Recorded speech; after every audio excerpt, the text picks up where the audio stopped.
because storytelling helps people connect here and here. And when you can get the buy-in on both of these organs, the brain and the heart, game over.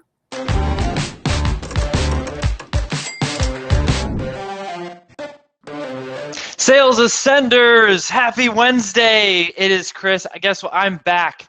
I disappeared for a little bit on paternity leave. Our third child is here, baby girl. Mama and baby are healthy. We're not sleeping at all, so who knows where this conversation is going to go today. But I promise this.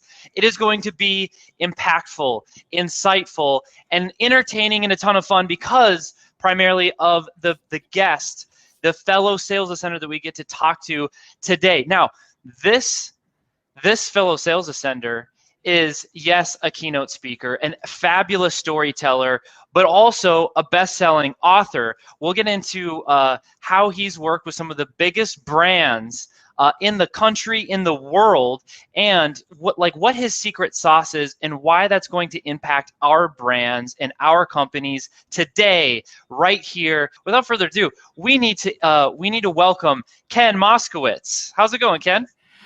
Remarkable, but now that you've built me up, I'm terrified because I cannot let you down. But if I fail, I've got the dead guy behind me to back me up. So there, yeah, you got your bodyguard with Christmas light, Halloween. You've so festive. Listen, I mean, he even follows the season. Most people say break a leg. I say eat a leg. Eat a leg. There we go. Ken is the CEO of Ad Zombies, and so I love that your theme is like showing. You got props, you got all kinds. Come on, the zombie shirt. Can we get a little zombie love? Love. There we go. It's fun, but see, I'm also a little confused at this point, Ken. Because okay, why? When we got to hang out and talk a little bit, I was, yes. I'm Chris, you're Ken, we're having a great conversation. But then I know where you're going. Spanky. But then there's Spanky, we got Spanky, with us already. We got to hear the story. What's going on? Okay, well, first of all, and it's been a nickname for a long time. It's on the bottom of my book. Okay, so it's in print. It's in print. It's a nickname that I've had since I was a little kid. I was a butterball of a kid, and I looked like Spanky from the Little Rascals. And yes. so imagine the horror when at Rosh Hashanah, I'm Jewish, if you couldn't tell by the last name, Rosh Hashanah dinner, I'm 4 years old, my uncle Jaime Kalinsky, doesn't get any more Jewish than that, puts a propeller beanie on my head and takes a picture, captioned it, and the nickname stuck. I cannot escape this nickname if I tried. The good news is that Uncle Hi knew something I didn't know.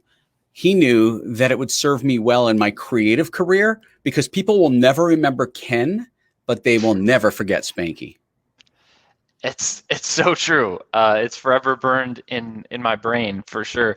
So Spanky, Butterball, Rascals, Little Rascals. Yep. That's a classic. Let's talk about the creative side of you that you just mentioned. Okay. I love how you kind of foreshadowed. You're like, man, later on, this is, would serve really well. But I'm assuming when you were in that, I'm just use the words you use, butterball stage of life. Yeah. At what point did you start embracing it, accepting it, and seeing that, oh, this is actually a valuable thing? I didn't embrace it or accept until probably my first radio job when a friend of mine came to the radio station and was supposed to have lunch with me. And the GM always wanted to know if I had a nickname or something because, Ken on the air was just kind of bleh.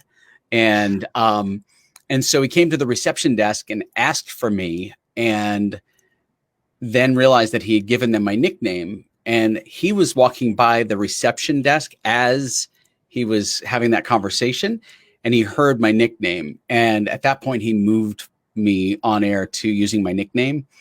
And at that point, I really had to embrace it because that's what they were going to call me. And it worked. Like I said, it served me really well from that point forward because I realized as a kid, I hated it. Okay. As a kid, it was devastating to have a nickname like that. And the jokes, right? All of the ribbing you get from people. But as an adult, once I embraced it and realized that, man, people never forget this nickname. This is actually a good thing. I started to use it to my advantage and play into it, lean into it heavy, because when you lean into something that's super identifiable, that becomes part of your brand. And for me, brand is really important. It's important in any of my businesses, and it's important for me personally because brand is what people remember. It's the touch points of your business across every aspect of their life as they interact with you. And so the branding part I got really early, thanks to my late Uncle Hi. I also got from him another gift, which happened when I was bar mitzvahed. And this story I had to share. I shared it in my book, but I have to share it because it's so critical. I was a nerdy kid that spent a lot of time in his bedroom making mixtapes and making commercials when I was a kid, mixtapes of commercials. And Uncle Hi gave me enough money at my bar mitzvah to buy the extra equipment I needed to turn my bedroom into a production studio. And so it was that moment that really changed, or not changed, focused the trajectory of my career. And I'm grateful to him. Hated him from the time I was 4 till the time I was 13. Loved him from the time I was 13 to now 53. Wow. It's crazy, just the different influences we have in life and how, people, circumstances end up shaping the direction we go. And some of the greatest gifts don't always feel good right away. So they for feel years, terrible sometimes. Yeah, if it's whatever that obstacle is, that challenge is, but it's interesting how some of those, if they're embraced or eventually embraced, or there's kind of like that, intellectual, hey, this part's bad, but here's also the good side too. And I love that word focus. You focused in and you built these things. Like let's go back for a second. You mentioned doing jingles. What were some of the best jingles that you loved working on, or original ones? Well, first of all, jingles were very inspirational to me as a kid. In fact, today, as we're doing this morning, I did a song parody, which is going to turn into a piece of Facebook content, which is going to be then pushing the brand of my business. And so, and where that came from was I've been seeing again this, and it happens in Q4. I'm going to pull it up on my phone because I can't remember all the lyrics, but in Q4, I see people complaining again that Facebook is shutting down their ad account and they're not able to get it reactivated. So I had this epiphany day before yesterday. I'm going to create a parody of The Sounds of Silence. And it begins, "Hello, Facebook, my old friend." And so the lyrics are going to be finished. It's getting mixed together right now. And so my hope is, fingers crossed, before the 15th. So today's the 14th. So the day of this is the 14th. Before tomorrow, this thing will be ready and out on the internet. So jingles. Why do I like jingles? Jingles are these little audio signatures that create memories in people's brains that are very hard to erase. And I'll give you an example. If I said to you, NBC, give me the jingle. I mean, I'm not it's a three-tone, right. Boom, yeah, boom, but boom, right. It's a three, right. It's not a jingle with words, but if you think back, all the songs that you know from ads are jingles. Like Levi's did an ad in the 70s. Now here it is, an ad in the 70s. I was a little kid when this ad came out, but I still remember, "Good morning, world. Good morning to you. I'm wearing my Levi's," right? People remember those things and they become ingrained in their brains. So jingles, musical signatures, are really powerful, and they can be used for any business. Think about Netflix. When you load Netflix, right? It's an audio signature.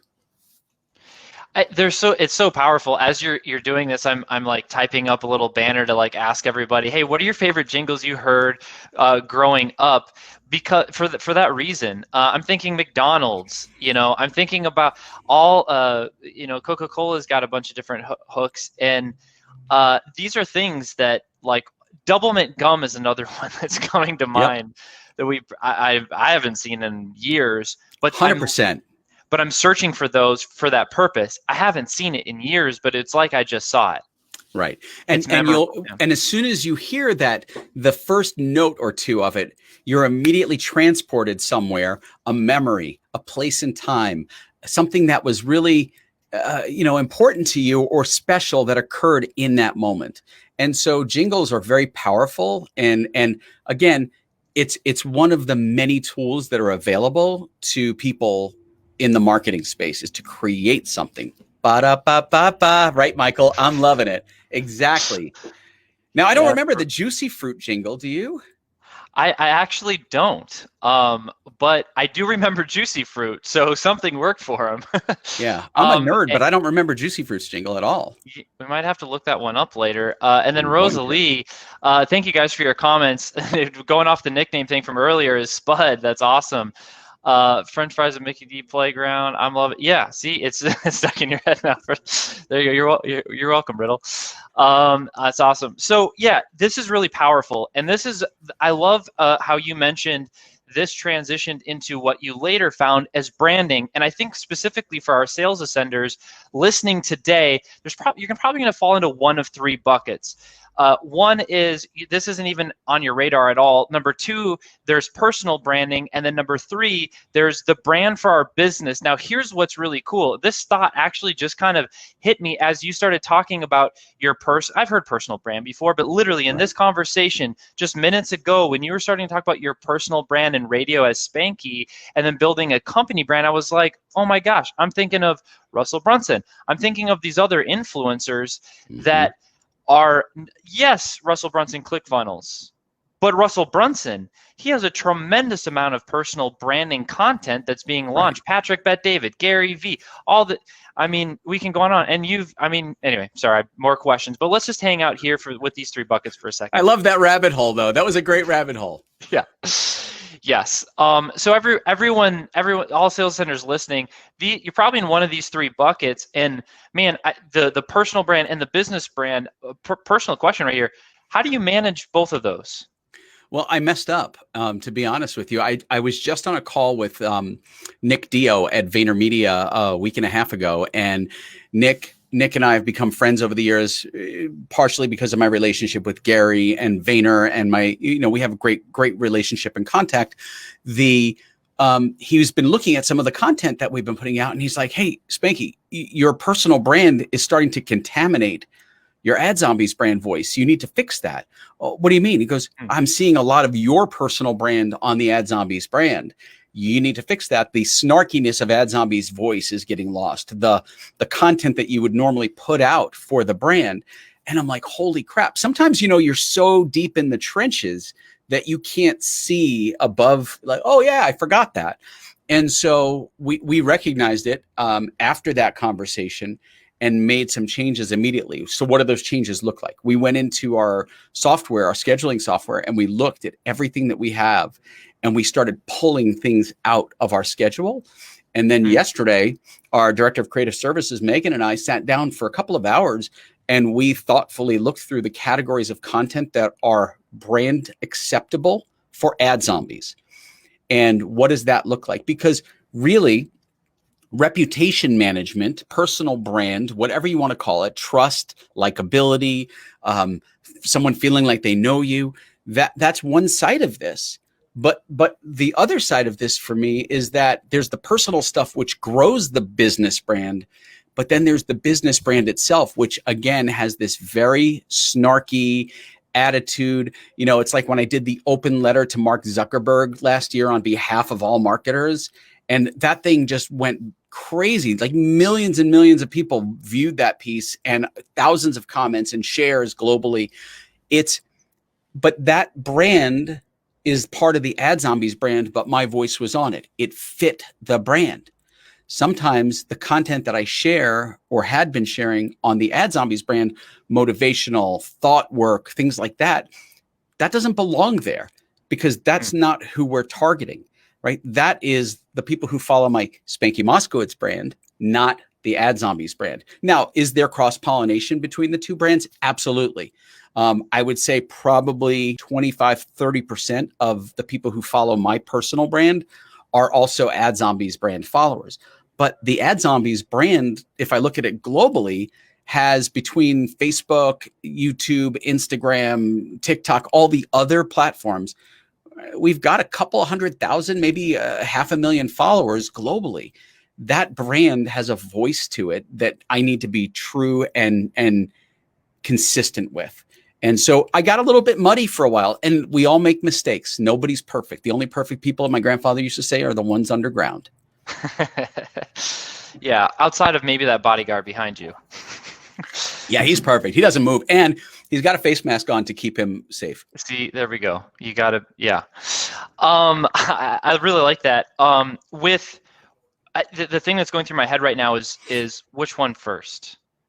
Do you build both at the same time? Do you go personal? Do you go business? How do you manage that piece? I'll tell you, for me, Ad Zombies started first.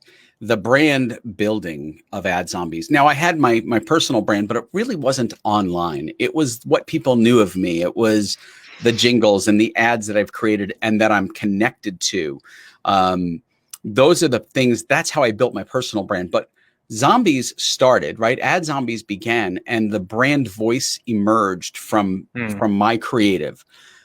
Over time, the voice of Ad Zombies was strong, and people started asking me to participate in events, speak at a conference, do this, do that. And so my voice emerged, and I had to really separate the two out. But because I'm human and because we have 1,000 balls in the air at any given time, when I started juggling, the red balls and the green balls got mixed up together. And so now we had this kind of really odd mix of voices. So just peeling them apart and getting them separated again. Can you tell I'm a New Yorker? My hands never stop. I'm fast, I'm like totally drawn in. Like, it's a great engagement tool at minimum. But hey, this what you just said, and so now I'm going to start doing it. I'm thinking about my hands. It's my fault. It's like a yawn. If I yawn, you're going to start yawning. If I move my hands, you're going to do it. It's contagious. No, I was funny. I was like scrolling through our Facebook group and our feed, and I was looking at every video, and I'm like, I'm just like throwing my hands, like, I got to pay attention to my hands a little bit more. So it's funny that we're talking about this. So there's a couple things I really want to highlight that you just said, because I think that's a really natural process. And everyone listening, if you've been building online for any amount of time, you've bumped into this. And if you haven't, you will, over and over and over again. And I feel what you articulated, like just knowing that is a path, and probably a really common path, just trusting the process. So here's what I mean. The first step is business, is what I heard. You started building the Ad Zombie brand, really natural. Even in our Sales Centers Inner Circle Facebook group, most people look at this group are like, yeah, this is not an old group. We're under a year for sure, right? We're under 6 months with this group, but we're building this brand. And I love how you said the voice emerged. It wasn't sitting down in a room thinking like, okay, what's the main maybe there was some of that, and then 2 weeks later it was already different. Why? But that came later. The voice emerged over time because it came naturally. And I think that's the problem. A lot of people go, well, this is what my brand voice is going to be, and they try to make this thing something that it really can't be, because it's not natural, it's not real. And so it emerged. Sorry, I didn't mean to cut you off. Okay, I totally meant to cut you off.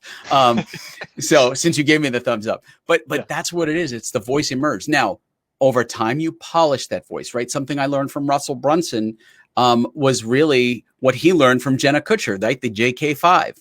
And for those of you who don't know about the JK5, it's so Russell has 5 pillars of content that he shares, uses, that are part of the content that he puts out there. I know faith, family. I can't remember all of them, but for me, mine are, in fact, here I have it right in front of me on the wall. I'll show you.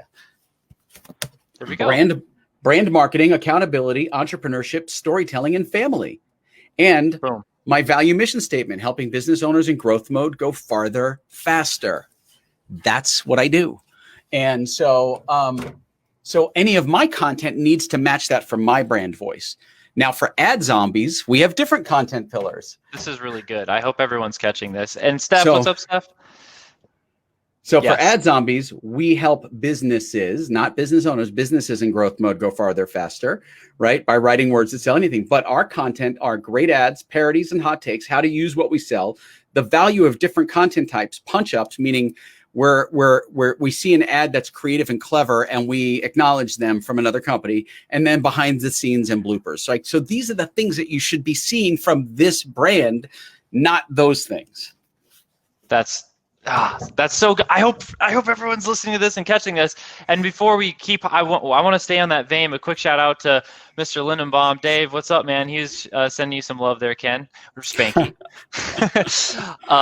So I love the profile picture, by the way. Yeah. Dave, speaking, I mean, potential like twin brothers here. I mean, this guy, this is Dave's Prego picture. Dave, much love, man. Very nice. He's picture. Hilarious.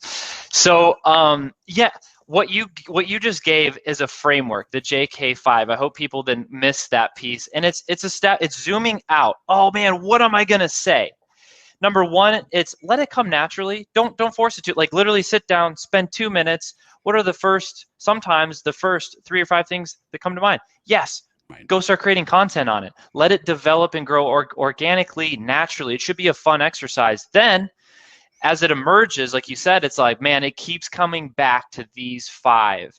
Then the focus, then the challenge switches, right? I'm sure you felt this. It's like, all I need to do is just do these things over and over again. But this, and what about this idea? What if we try? There is a time where it's time to focus.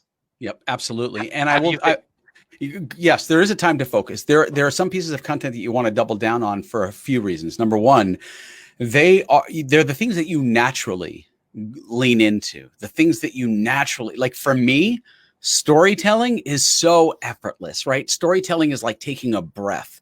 So anytime that I'm talking about storytelling or that I'm sharing, or even right in this moment, this is me telling the story. Right. It's where I'm the most animated, where I'm the most alive, because that is my natural space. It's like you give a basketball player a basketball and it looks effortless for them. Right. That's where they're naturally, and now they work at it, but there's a natural cadence and rhythm. Those are the pieces of content you want to lean into. The other thing, Chris, and I think this is super important, is something I learned from Gary Vee early on. And I really took it to heart. And I think that has helped really amplify and grow the business as much as anything I've done. And that is document, don't create. And so for those that don't know what this means, I'm going to really just dive into this. Documenting is different than creating. Creating is putting thought into the content that you're going to produce. You write a script, you sit down with the camera, you do your thing, right? That requires effort to do. Documenting is different. Right now, before we started today, you heard me issue a voice command to some GoPros that are sitting in my office. And I won't say it because this is the coolest thing. It'll adjust. Right, it'll adjust. So I don't want to do it. But I have the ability. So I've got multiple cameras filming this conversation so that I've got high-res footage from within the office. There's a camera over here and there's a camera right up here where I'm looking as well. And that footage will then go to my video editor with the content from this, and he's going to make little micro content pieces out of it.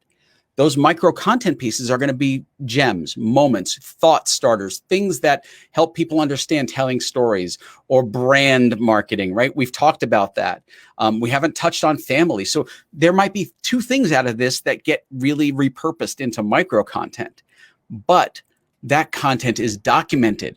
I'm not doing anything different or anything extra to acquire the footage. I don't have to have a thought and go, okay, Mr. Cameraman, I'm ready. No, it's just they're rolling and they're filming and documenting. And in that moment, something amazing might occur. You might say something. There might be that moment. And so yesterday I had a friend in here who's a coach, a personal, like a life and wellness coach. And she's just starting her business. We recorded. Thanks to Megan reminding me, I had all my cameras up and we recorded the conversation. Wow. It was important to record the conversation because in that moment, there were some great things about business and entrepreneurship in there that can then be repurposed into content. It's not about thinking through necessarily doing. It's just doing what you do naturally in your day and in your business and rolling on it. So, I know I've heard the document versus create. I'm hoping at least some other people at this point have heard that. However, how you just articulated that, I think was really, really powerful. Be you, go through the process. What you're doing is enough. I feel like someone just needs to hear that. What you're doing is already enough. You don't need to do that extra thing, bring on that extra mental, emotional stress. which creates overwhelm, which starts this little nasty spiral. So you're just capturing what you're doing. And by the way, talking about those GoPros, I'm afraid I don't want to trigger. I don't know if I can even trigger it. You can't trigger it because you're in my ear. Perfect. There you go. All right, you got the AirPod. They're so cool. We're getting started, and Spanky's just like, he's like Tony Stark over there, like getting his whole setup going. It was awesome. So yeah, it's their new Hero 9 Black. They're great cameras. They do some cool things, and they have voice commands that they respond to. So it's super cool. The only voice command that they neglected to do is format, and I wish they had a format command because I still have to go here and format the cards, but that's okay. No big deal. It'll, that'll be the next iteration. Yeah. 10, Hero 10 is just around the corner. I might send this piece to GoPro and go, see, I'm talking about your stuff. Fix it. That's right. That's right. So for all our tech listeners out there, there's a little hack for the day. So let's talk about storytelling for a second, because that came up. And I can feel the passion around that for you. Well, simple question to start. What are some of the best storytelling books that you recommend? I think Story Brand for sure helps you really identify how to structure the story. But I don't think you need a book for storytelling. I think we're naturally storytellers. And what I mean by that is, if you think about it, marketers as a whole believe that direct response, call to action, that's the way you sell and convert. But I'm going to challenge that. I believe you can convert more with storytelling than you can with a direct sales call to action ad. And my proof of that is evidenced in a book that hundreds of thousands, if not millions of people have read and follow. It's called the Bible. And the Bible is a book that simply tells stories. But if you don't think it converts, look at the size of Catholicism, Judaism, right? Crazy. The Quran is a Bible. It's another version, another iteration. Bibles are storytelling books that convert, and not one page of the Bible has a sign up, buy now, convert button. There's no CTA. Right. There's no CTA on these suckers. It's just storytelling at its best, and people buy into stories, which gets them to convert. So I think storytelling is the most remarkable way of conversion and creating conversion in people who follow your brand, know, like, and trust you. The Bible itself would not convert a single person if people didn't have a belief and trust in what they were reading, right? You can't hand a Bible to someone who has no reference and historic understanding of Jesus Christ and go, here, let Jesus be your Lord and Savior. What? Right. But because there's the story has been around and people share it and they talk about it, and they hold this story to be so powerful that when people read it, they go, oh my God, this is amazing. Right. And so they buy into it. They're sucked into the story, and they hold those beliefs to be their truth. And so that happens when you storytell effectively in marketing as well. Now, can some of these stories be made up? Absolutely. Like if you look at a Toyota ad, Pat the intern is not a real person. Okay. But the ads are telling stories, right? The ads are about Pat the intern sweeping up at night and having a fantasy about driving this car. Stories are very powerful. And I will tell you, there's a company that does stories brilliantly that you will never see an ad with a price point or a call to action on it. And it's Nike. Oh man, let's go through Nike ads for a second. Let's get your professional eye and mind on Nike ads. Walk us through some of those. Nike has a great ad that I share when I speak at conferences, and it's a 3-minute long ad, and it shows this young kid playing street basketball. And from that street basketball dream, he ascends from street basketball into school, into doing a sports camp with LeBron James, into a basketball camp with LeBron James, then going on to Duke, blowing it in the semifinals or in the finals, coming back then next year, wins it, gets drafted by Cleveland, and winds up playing with his idol LeBron James, right? It's this beautiful storytelling journey. And what is it doing? It's simply helping you as the young athlete go, I could be that. I want to be that. And if I buy their products, if I wear their shoes, if I practice Nike is going to help me get there. It's aspirational.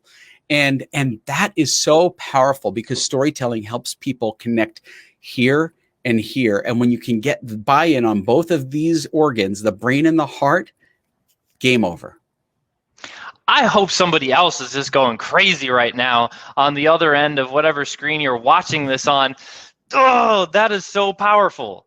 Because like we're all doing this thing, you know, for whatever reason, right? For our families, for our, you know, we're in our own journey, figuring out how do we communicate this. And here's the thing, Ken, because I just know this because of, you know, all the people that I'm talking to, and that's, which is only still a small sphere, but it's this. We forget what it's like to be the buyer. Yeah. When we flip into, oh, now I have to play the seller role, we forget or don't consider as much what it's like to be a buyer. But here's the thing, we're all buyers. We are all We buyers. all want to feel. Yep. At any stage. And so, oh my gosh, like that's what keep going. And Chris, about being a buyer, and I'll tell you, that's the thing. You said a word that really triggered me right there. When you're buying something, you're buying a feeling. That's what you're buying. If you want to buy, like I want to buy a Tesla, right? The Model X. It's because of a feeling I believe that I will have when I own the Tesla Model X, right? When a woman wants a diamond bracelet, a tennis bracelet, it's because she's seeking a feeling of what it would be like to have that diamond tennis bracelet. And I'm just using some really superficial things, but when we buy a vacation on Hawaii and we pay for it, we want a feeling. It's not just the relaxation. It's, Hawaii, and smell the tropical and the coconuts, and right, you're buying a feeling. And so when you write your copy, when you storytell, stop trying to just hard sell everything. Sell emotion, sell the feeling that consumer will get when they purchase your product or your service, because that is going to make way more sales. That's why none of our ads really sell what we do. They just tell the story. Like even our Shakespeare ad, where we talk about William Shakespeare outsourcing his ad copy to us. He can write great plays, but he can't write a single freaking ad. Well, of course Shakespeare doesn't use us. He's dead. But we tell the story in this funny, entertaining way that engages the audience, and they go, that's pretty clever, right? It's storytelling, man. It just works. Yeah, we buy feelings. So the great takeaway question is, what feeling are you selling? What are we selling? And Michael's coming back. I can smell Hawaii now. You got him. And yeah, Sean, what's up, Sean? He's quoting you. We're building quote cards already. Thank you. I gotta say, hey, Megan, we need some quote cards from this, apparently. yeah. So we're documenting. No big deal. Right. But again, we're not doing anything different. So folks, if you're watching this, we're not doing anything out of the norm other than Chris and I having this conversation, and that's it. And Luis, you met me at a Gary Vee event 2 years ago. Was it the audio one? What was it? VoiceCon. Was it VoiceCon in New York? Anyway, sorry, I just went rabbit. Don't worry for a second. That's part of a fun conversation, or at least the ones I like. Yeah, absolutely. Storytelling being this powerful thing, you kind of having that trained eye. We start with Nike, we go through this journey. It's the epiphanies of, oh my gosh, that can be me. And we forget often what it's like to be a buyer, and how fun and aspirational, inspiring it is to be a buyer. And the seller, positioning it that way, I often talk about convincing versus being concerned. When nobody likes to be convinced, on either side of the situation is the short version, right? So anyone listening that has that pressure of, I got to sell, I got to convince, I got to, you got to think that it's not about people thinking the way we think. It's about them feeling and believing the very thing that we're actually trying to share, which storytelling is so powerful at. And it's funny, it's morning, it's still 11 o'clock in the morning where I am. And let's talk about storytelling. Coffee, right? People drink coffee. Yeah. I actually just had a cup of tea, but coffee in the morning. Think about how and I'll just use a brand randomly. Folgers. Okay, Folgers is a coffee brand. It's okay. It's just Folgers coffee is not the greatest, but it's coffee. And sorry, Folgers, no disrespect, but the Folgers brand sells a dream. And it's, you wake up, start your day, and it shows a guy getting out of the bed, and the sun is rising, and his wife is next to him, and you hear the roosters crowing, and it's a beautiful farm scene. And then you head out to the front porch, and he's got his coffee with him, and the dog comes up by his side. Da da da da da da da da. The best part of waking up is Folgers in your cup, right? But all the time you're hearing this song, the dude went from bed to coffee to front porch with the dog. Who the hell has time for this? But if you drink Folgers, you will, right? It creates this feeling of like, oh my God, if I drink Folgers coffee, my life is going to look like that. It's aspirational. It doesn't matter what the product is. It really doesn't. It doesn't matter what the service is. It's the dream people buy. And the way you tell that story helps them buy into that dream. That's so good. So where do you have any like fun frameworks of how you create stories? So now that we're feeling this power, like, now we're looking at that blinking cursor. What do we do? Mm-hmm. So for me, I always like to start with putting myself in the consumer, in the buyer's shoes.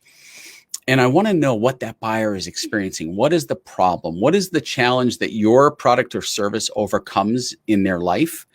And then work backwards from there. Instead of trying to sell them, try to serve them.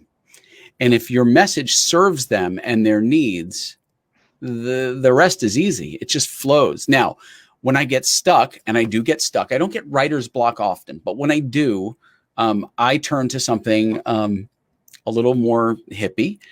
I have candles around my office. I have candles at home. I light a candle, I pour a glass of wine, and I get into my creative space. No, I don't get hammered. I just grab a glass of wine, but I get into that nice, relaxed creative space so I can think clearly, and I try to drown out, for me, all of the outside noises. So as much as I love to create, I will, in those moments, shut off my screens. I don't write this way. I write the old-fashioned way, and because it allows the flow. Or better yet, I have a great app on my phone called Otter AI. I turn on Otter and I start speaking my ideas. And Otter will then not only transcribe in real time, and it gets pretty accurate. It won't mess up a lot of the words. It's accurately transcribing, and it captures audio of what I'm saying, so I can cross-reference those two things. But when I get creative, it's there. That's how I do it. And then a lot of my ideas, I don't struggle with them. I let them stew. So if I feel like I'm hitting a roadblock, I let it go, like Elsa did in Frozen. Let it go, let it go. I let it go, and then the next day I'll be in the shower, and it's like, there's the idea. It hit me. And so I'll wake up at 4 a.m, like I did with the Sound of Silence song parody.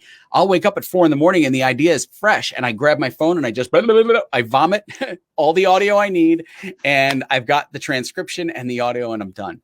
So, but as far as the structure and framework, always think of how your product or service serves the need, the hole that consumer has in their life that you're trying to fill with your product or service. I love it. And there's even another step in there that you mentioned is like, well, first I get in the right environment. Mm-hmm. First I get in the right state. I was like, that's really important for me. It's like, I have to, my current life situation, I got to get up before the world gets up. My brain is fresh. Yeah, I'm still a little tired. I started taking cold showers. My body wakes up. Yep. And now I've got the world's quiet. I love the pen and paper thing. That's so huge. I love whiteboards. I don't know if I can turn it enough, but I got a giant 4 foot by 8 foot whiteboard just to move and like be in that space. So get in that space, I think, is a great. And for some people like to come down for creative. Others like to go up, right? So, like when I speak on stage, something I learned from Tony Robbins and where I've attended Business Mastery and other things like that is I do something called, for those of you that are familiar with Tony Robbins, something called priming. And so before I speak, in fact, I've got footage from TNC right before COVID hit. So that was 2020 BC. Yeah. Again, I'm branding 2020 BC as before COVID. Before COVID. Yeah, but I totally track and I love it. But I think we have footage of me before I went on stage. I was prepping and priming, and I've got music in my ears, and it's like this really high energy playlist. And if you could see the footage, I'll get the footage for you. And I'm literally bouncing and I'm jumping and I'm getting my voice ready, getting my energy up. And you ramp up your energy, right? You bring your energy to what it is you're doing. So if you need that level of energy for writing, don't sit on your butt and drink a glass of wine and kick back and go, okay, what am I going to write? Bring your energy up if you need it. If you're like me and you need quiet and calm for creative, which I do, I bring my energy down. But when I go on stage, I don't do that. It's a completely different process. It's a 180 from what I do when I write.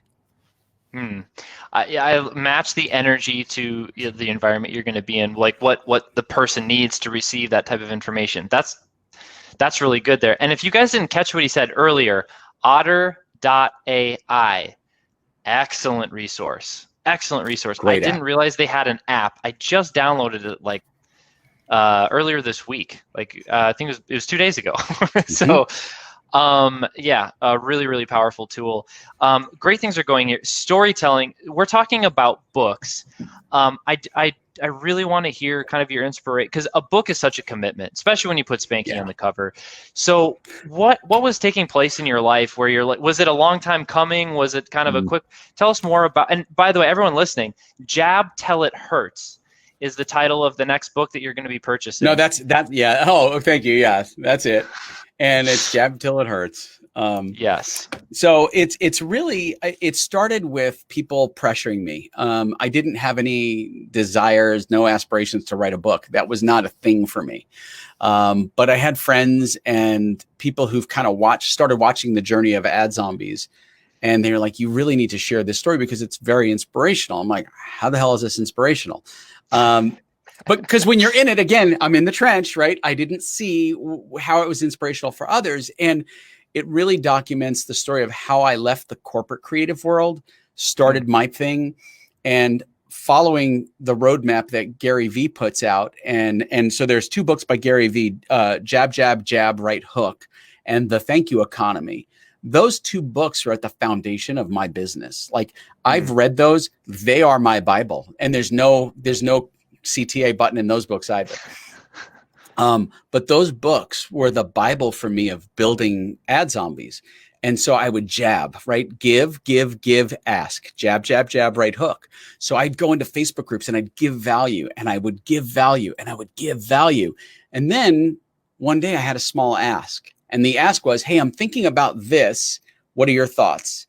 And so the ask wasn't super salesy. It was just like, I wanted to know, because I was finding that people were really getting value out of what I was giving.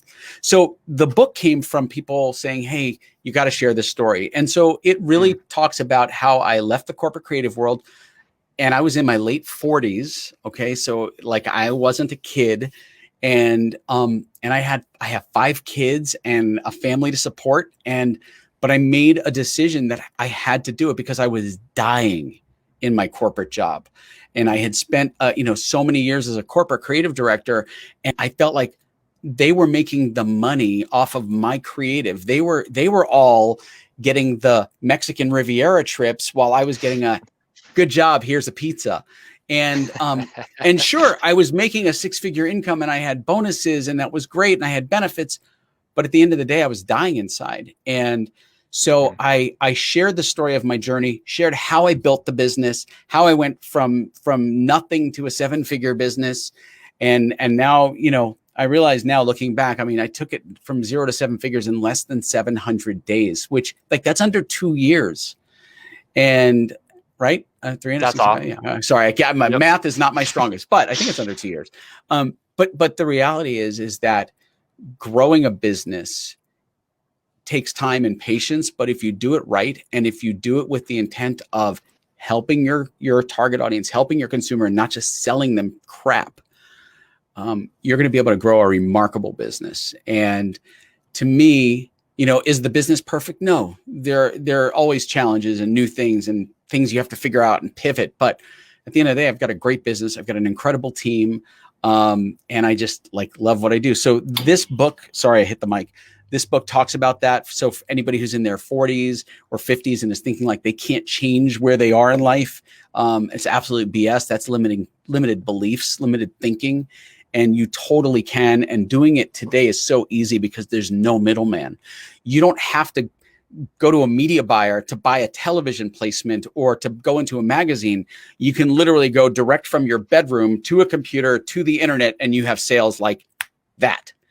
So there's nobody to stop you and nothing to stop you from growing and building a business today. And that's what I love. So that's what the book really talks about. And this a couple of weeks ago, it was the second anniversary since the book came out.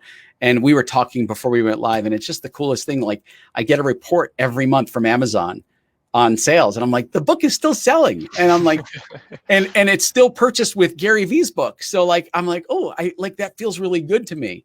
But yeah, I hope that for those that get it and read it, I hope it's inspirational. I hope it gives you some nuggets of good stuff, good value, and definitely reach out to me and let me know, because I want to know how you like the book. And when, like all sales ascenders, when Spanky is talking about corporate creative experience, I mean, he was working with Coca-Cola, Budweiser, ESPN, all the sports associate, NBA, MLB, NFL. and NBA, yeah. All of them. Pick a sport. So you mentioned the Mexico trip. It's probably that was after the Tahiti or Fiji trip. There's a lot of trips you're probably creating, and you made that transition. I'd like to. There's two parts that you kind of mentioned that I'm curious about personally. One is that transition period, and the other one is just the process of writing a book. So let's start with just that transition. It seems like it was mostly driven from pain for you. It was, and it was pain and boredom. First, Rosalie, yes, the book is on Audible. And so it's on Audible, and it's on Kindle and paperback as well. So, it's available on every platform. So the transition was frustration. It was anger. It was boredom. And I remember December 7th, I want to say, I'm going to blow the year, whatever it was, December 7th, 2010, irrelevant what year it was. But I went out to dinner with my boss, and all the corporate suits were in town, and we decided to ditch the corporate dinner, and we went to Five Guys and had a burger together. And I'm sitting there at dinner, and I said something to my boss that no employee should ever say to their boss. And that is, I don't know what else to do in this company. I've done everything, and I'm kind of tapped out. And he looked at me and he said, well, what do you want to do next? I said, I don't know. And he had the grace of saying to me, well, when you decide, let me know. And until then, this conversation never happened. And so I went away from that dinner in December feeling really great. And it gave me the air cover I needed to go, all right, what's next? What is it? What is it? And so as I was preparing to leave, I was able to start my creative and production company, Wedgie Media, which is another business, and started that and started to get the ball rolling, made the announcement I was leaving. And I gave them a few months to find my replacement, because everybody thought I was going to retire there. They literally were so what? You're leaving? They thought I was going to be a lifer. And I'm like, no, I'm out. And so I left, and I had a few panic moments of oh God, did I do the right thing? Should I have left? Should I I should have stayed here. What am I doing? The whole panic thing, because I have 5 kids, but it was the best decision ever, because it freed up the mental space for me to really dig into my creative. And so out of the gate, the first big client that I landed was M&M's. and M&M's was looking for some new creative for their, M&M's candies was looking for some new creative for their for their custom M&M's product line, and they were struggling to get sales and conversion online, and they needed something new and fresh. And so I did an ad for them, and they loved the ad. And so M&M's led to Budweiser then coming to me and giving me seed money to come up with creative concepts. I didn't even have to execute. And so it was even better because, I could just sit there and come up with ideas all day long. So that's how the transition occurred. As far as the book, the process, because you had two questions. One was about transition, one was about process of the book. The book process was a little different. I reached out to Gary and asked him if he can connect me with Stephanie, I think is his ghostwriter. And Stephanie wasn't taking on new projects at the time. And I thought, I'm never going to be able to write my own book because I'm disciplined enough to write short form creative ads, like things like that, or 60-second ads and jingles. I can do that all day long, but a book seemed like the weight of the world was holding me down on that. She wasn't available, and her starting price was a little bit out of my comfort zone at the time. And so I got some recommendations, and I found this amazing ghostwriter, Laura Schaefer, who could work with me in the way my ADD brain works. And that is, I voice dictated all of my book chapters. In fact, I still have all of my audio files on my phone from when I wrote the book. That's awesome. And so she would take that and then listen to it and then turn it into, they were my words, they just worked better. And so the real test for me was when my closest friends read the draft of the book, were they able to hear me in the book? It's a really good test. Okay. And they said, I would never have known you didn't write the book fully yourself. And I'm like, great. Because I wanted my voice to be heard, because they are my words. They're just my words cleaned up by a professional writer editor that works on the publishing space. So if anybody out there needs to write a book, I highly recommend Laura. She's amazing. I can connect you with her, Laura Schaefer. She's phenomenal. So that's how the transition happened. That's how I wrote the book. I don't know if there's any other sales centers out there that are like me, that were like, man, if I have to write it, there's no way in heck I'm going to write a book. But I've really appreciated parts of this conversation as I know we get closer to the end here, because you're like, hey, there's this organic process of building a brand. And you find your voice, it comes out. And then there's this thing that people, as you find your voice, people start to ask about that. Literally, this happened this morning. There's a particular story that's kind of emerged, just like you're saying. And I got tagged, someone in LinkedIn that a fellow sales sender was reciting the story that I shared. And I was like, we didn't talk about it, didn't ask about it, it wasn't a plan. It just happened. And I was like, oh, it's starting to happen. And so I'm literally, the process you just talked about, here's the punchline for everyone. You don't have to be a writer. Like we only need to be good really at one thing. If there's others that are good at 2 or 3 or 5, you're just really gifted that way. Congratulations. Not required though. No. So, having a ghostwriter, I'm going through that process literally right now, not writing it. Well, I'll get the edited version back, soon. I don't know, but I wanted someone else out there to hear like, hey, ghostwriters are your best friend, a great resource. Thank you for going through that process. I just ordered the audiobook, so I'm a total audiobook guy. Hence being terrified of writing. And you will hear me because I'm the one who recorded it. So yes. All right. Even better. I hate when authors don't record their own books. It feels weird. And I thought about it for a moment because I have access to like all these great voiceover people from the years in the industry. Like I have this one guy that I can just, hey, Jim, could you cut this for me? He's happy to do it. But it was like, you have to do those things because people want to hear you. They want to hear the authenticity of it. And so, so it is, you'll hear me for real. You got radio background, you got a great personality and like engaging, entertaining. I'm really glad that you made that decision. So that is like in my Audible library right now. So we'll be listening to that. Before we get to our kind of our last question, last piece here, where's the best place? If people are like, I need some more Spanky in my life, where's the best place to find you? You can find me just any social channel at Spanky Moskowitz. So there's the Spanky spelling. Moskowitz is Moskowitz. And so all my social handles are the same at Spanky Moskowitz. Or if you want to follow what we're doing in the Ad Zombies world, it's Ad Zombies at Ad Zombies. So, and consistent across all things. And by the way, something super important for anybody who's building brand for their business or themselves, make sure all of your social channels match. Don't have it be, at Chris _ here, and then, at Chris, capital C, lowercase, no, make sure that there's consistency, because it makes it really easy for you to not have to put every social handle across everything. You just put at your handle and it's consistent for everything. And there you go. You've never come across that before, have you? I can feel the guys, please do this. Yeah.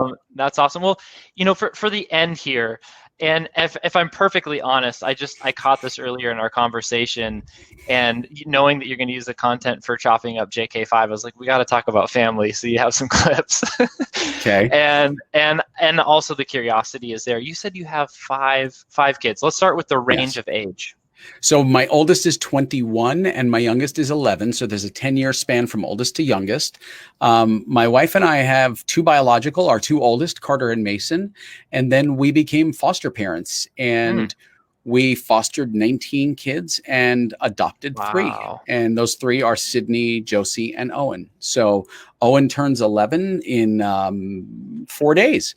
So Owen turns 11 in 4 days, and Carter just turned 21 a couple of days ago. And so I literally, it's a 10-year span, oldest to youngest. But, and so we have a very busy, hectic life. And, I say five kids. I've got one, so Carter's a junior and pre-med junior. Mason's a college freshman football player. Sydney just started high school. Josie's in middle school and an avid horse rider. She's not a horseman. She's a girl. But she's won Gymkhana. She rides Western. And so we have a horse. Like, I never thought in my life we'd have a horse. Like, I own a horse. And now we're about to get a second horse. That's crazy. So, and then Owen is my youngest, and he just, video games and fishing. That's his life. Video games and fish, such a good life. Yeah.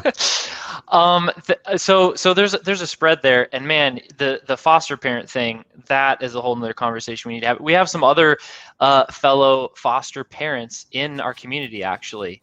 Super cool. And so, man, and some good friends of ours in Vegas are helping just with the county, and I've learned a lot through them, and just what a crazy process. You and your wife, that already tells me even more about both of you, just the massive heart you guys have. Anyway, so I can keep going down that path. Let's do this. Family. How did you meet? How did you meet your wife? So, okay. I'm going to tell the story. I was doing morning radio in Phoenix with a guy named Bruce Kelly and Maggie Brock. So I was doing morning radio, on the air from 5 to 9 in the morning on a hip hop station. Yes. And we, I was in charge of the night or late afternoon, early evening AOL chat room that we had for the station.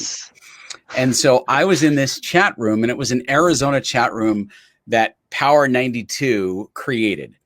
And I was in the chat room, and this woman pops into the chat room, Allison, my now wife, who had just moved from Cleveland, Ohio to Arizona. And she moved from Cleveland, Arizona, and I'm like, oh, cool. And she's asking questions, and she wanted to know where were the best places to go for this, and this. And I said, well, where in the valley? So if you're in Arizona, Arizona's like a big valley. Well, it's really more of a basin. It's a big bowl, and there's mountains around us. And so I said, where in the valley do you live? And she goes, I'm not sure where in the valley. I specifically, I live in a place called Yuma. I'm like, Yuma? That's not even in the valley. That's like 3 hours out. That's like the armpit of the state. And so total disrespect meant for Yuma. Sorry, I'm just saying what it is. Intentional. Anyway, so we met in this AOL chat room. The next day she chatted in again. And as I got up really early, 3 a.m. to do a 5 a.m. show, I had to go to bed. And I said, listen, and I knew she wasn't like some weird, crazy stalker. And so I said, look, if you ever have any questions, hit me up. Here's my number, whatever. And we swapped numbers. And the next day we called each other. And then she had a layover about a week later to come back to Ohio for a friend's wedding. And we met at the airport for a drink. And that was it. And we were engaged a few months later. We got married a year after that. And we just celebrated our 25th wedding anniversary. Congratulations. Thank you. Congratulations. That's awesome. And it's AOL chat. AOL chat room. Yeah. Bringing people together. I love it. And by the way, that's another signature that people will never forget. Who remembers what a modem sounds like? There we go. Like the ultimate jingle. Terrible. But see, Spanky, you know who that jingle's for? Was high-speed internet when it came out. That's right. They're like, remember this? We don't have that. You've got mail. And yeah, exactly. Well, Ken, thank you so much for hanging out with us, sharing. We got into family, we got into storytelling, branding, we got into structures and frameworks, the progression of how to approach branding both personally and business. We covered a ton of stuff. You gave some great resources, Otter.ai among others. And I gotta say, like, MVP of this whole conversation, of course, is your bodyguard in the back. Did not move an inch. That's Rob. True, solid. Rob Zombie. Gotta love Rob Zombie. Yeah. Gotta love him. Thank you so much for coming out and speaking to all us sales ascenders. Thanks for having me. I appreciate it.